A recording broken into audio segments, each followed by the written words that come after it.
Today we hear David telling his son Solomon how he should be in his relationship with the Lord. And that is important. We see how Jesus is telling us we should be in relationship with Him. When He goes, He is still with us. And He gives us authority over unclean spirits. My dear sisters and brothers, what spirit is leading us? And which of them is taking control of our lives?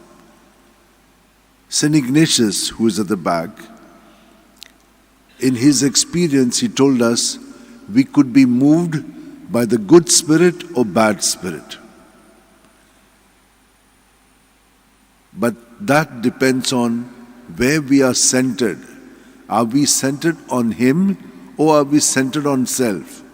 And if we are centered on self, then easily the evil spirit will move us. But if we are centered on God, then the good spirit will lead us. But now, there is a catch. The evil spirit is cunning. And sometimes, when you are with God, He will also come in the guise of a good spirit and slowly take you away from God. And how does He do it? Because we are not firm in the ways of the Lord.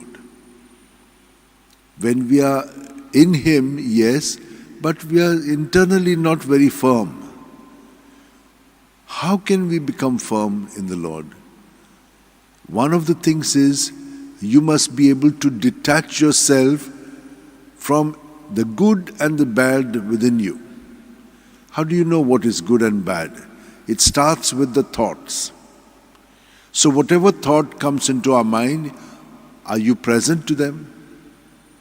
Or are we becoming our thoughts? Thought comes, we become the thought.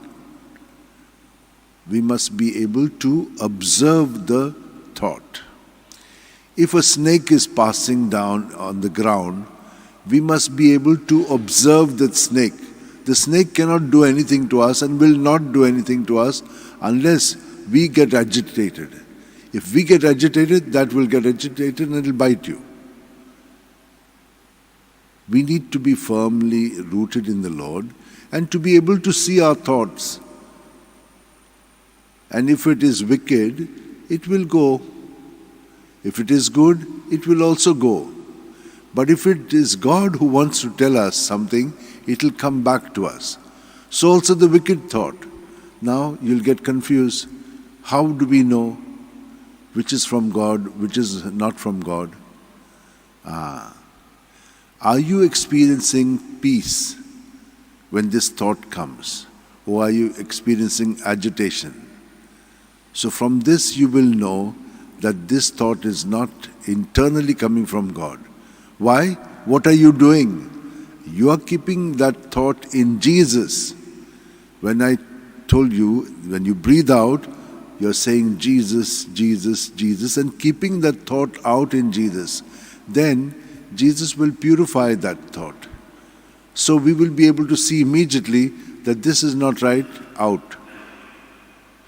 We are feeling agitated by the thought. So we must be detached from it. And so it takes courage to acknowledge we can be wrong when we try to go with them. And it is not weakness. It takes guts and humility to acknowledge the mistake and give it to the Lord who will put it right. Now, this does not just come by us thinking about it. We got to keep practicing. And it's only practice that will make us perfect. So we will be going up and down. But it is important for us to address everything to the Lord. And when you do, you will see that He will help us to take our next steps through Him, with Him, and in Him. Now, Henry Morse when he came to Europe from England, he was still a Protestant. Protestant because he was brought up that way. And then, he became a priest. He was ordained priest. And when he was ordained priest, he decided to become a Jesuit. So he became a Jesuit because the Jesuits were reaching out to the people there in England. So he said that he will become. So he went and he was helping many of the poor people and reaching out to them.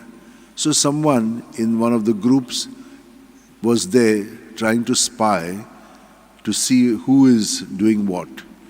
And came guys as a Catholic, and he was reported. And when he was reported, he acknowledged, but he stood firm. And he was martyred for who he was, a Catholic. So my dear sisters and brothers, we must be in Jesus, and that is important. And when we are in Jesus, we will have the courage to do that which He wants to do through us when we are confronted with challenges of any kind. And we will have the peace and the strength to know that what we are doing is not for us, but for the glory of God and the salvation of people.